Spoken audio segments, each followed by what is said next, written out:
the Spillage Village album, Spilligion.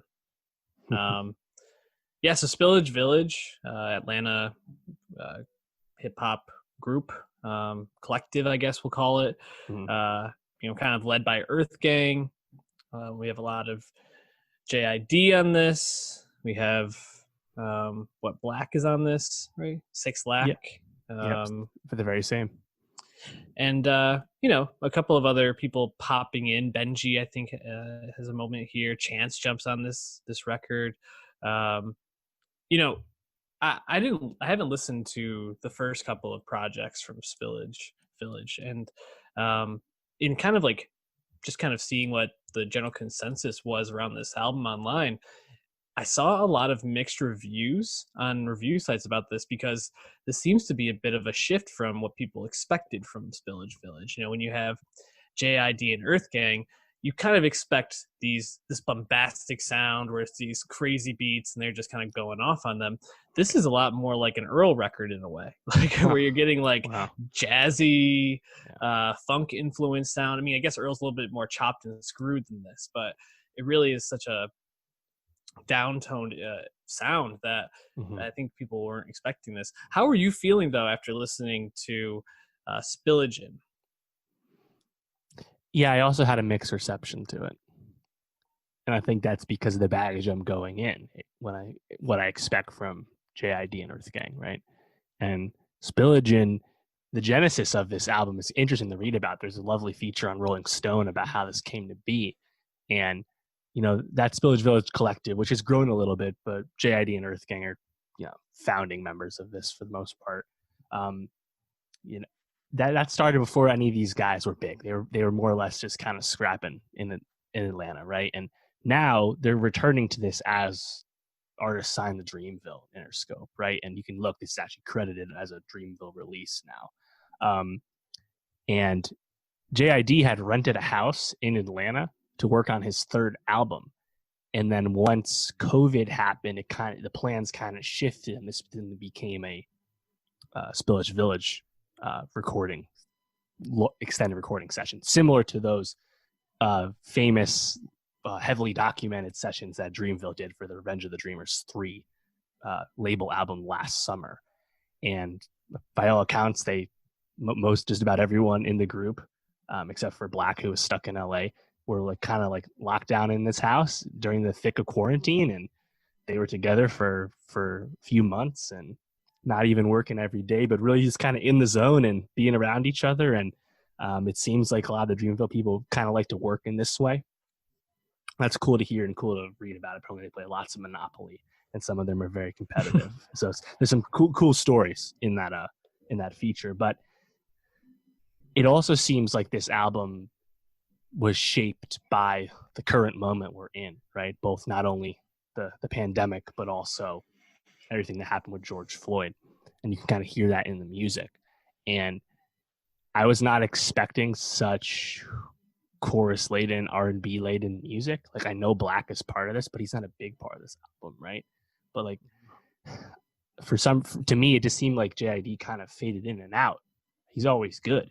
He's such a good rapper, but them and even Earth Gang, I was just not as in, and or I guess I just wasn't expecting or looking to hear Mariba sing all the time, right? And and Jerfin Bryan seems like a pretty good rapper. I'm not really familiar with him, but it's tough for me to put a finger on it. But for me, it was more about the moments and than the whole thing, which is interesting because it's 12 tracks, 15 minutes. They're all pretty long songs. A lot of people involved in each song, but I mean, there's some moments I really liked, but other times I was just kind of this is not hitting the way I wanted. But it's still kind of an interesting creation, and I think definitely warrants multiple listens. Yeah, this is a album I'm excited to listen back to, and I think my lack of expectation going in actually served me really well, because I kind of came away from this album feeling like this was a really great cohesive piece of art. I thought the sound was really consistent throughout, while also kind of shifting between funk and soul and jazz, and people kind of popping in and out of the album.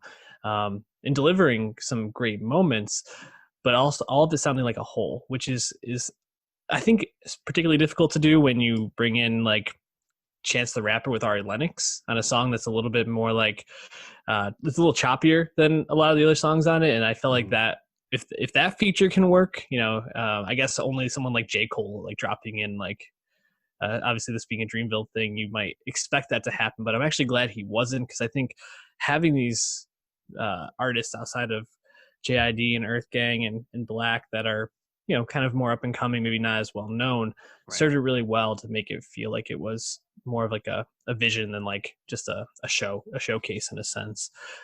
Give me some of those moments that worked really well for you, though. It seems like you had a few. Yeah, I thought "End of Days" was a highlight that has a music video. That chorus is quite triumphant. It seems to be like just about everyone on the song singing it together. I like that one. And then "Baptized." That was probably the best moment of JID and Earth Gang doing what they do, Yeah, and delivering on what you expect from them. I think Johnny Venus in particular was really awesome with his flow in that first verse and the chorus. That nasally sound you expect from him. So those are probably my two favorite ones. But there's also other moments too. Like I thought Mecca was interesting. Again, similar. Yeah, just JD and Earth Gang. You have that Chance verse on Judas, getting a lot of love online. I saw that love before I listened to it. I didn't expect it to be a more understated Chance verse. I was like, oh, they're like Chance to Spin. I was like, oh, what is this? Reboot? Is this like just banger Chance? It's not banger Chance. It's a little different. That's okay though.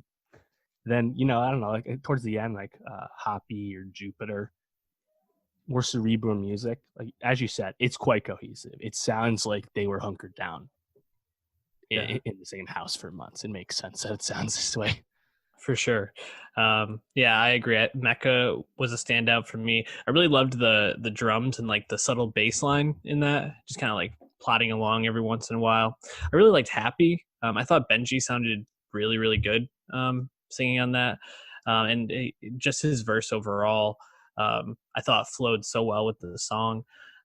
It kind of had these like light keys and a chorus, almost sounded like a something you might hear in like a church or something along those lines. So I thought that was pretty cool.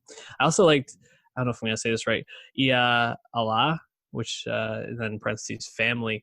Um, I just thought that was like a really, really well structured and put together song. And, overall, I just walked away from this feeling like I don't know who exactly was like the head of it. It seems like Earth Gang seems to be like the visionaries in this, or like the ones Mm. at least kind of like driving the artistic vision to bring it together. And I thought it was a total success, because to have this many people collaborating and jumping in and out and to Sure. make it still sound this good is really impressive. So definitely an album I will want to listen back to. Again, we'll throw a couple on our Nostalgia Best of 2020. Any last thoughts before we move on, though, Dave? Yeah, even though it has similar origins, definitely sounds different than that Dreamville album. Right, that Dreamville album had a lot of good moments, but ultimately felt like what it was, which is a collection of songs. Mhm. It's tough to have a vision for that kind of stuff when there's that many people involved, and the totality of it's kind of the point. This obviously is much more pointed, specific, you know, piece of artistic intent. So that's really cool. And Absolutely. unexpected release. I don't think really anyone knew this was really coming for a while. So that's cool. Always cool.